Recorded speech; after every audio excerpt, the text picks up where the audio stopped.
এবং বিশ্বস্ত এজেন্সি পাচ্ছেন না?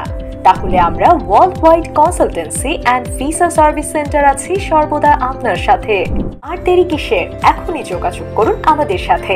ঠিকানা এসকেন্টার ভবন, 3য় তলা, দেলোয়ারা জাহান কলেজের সামনের পাশে, বাকলিয়া অ্যাক্সেস রোড, 18 নং ওয়ার্ড, বাকলিয়া, চট্টগ্রাম, বাংলাদেশ। আমাদের European office Sebastia 8x8, Yerevan, Armenia, Bucharest, Romania, Rome, Italy. 01794 685159।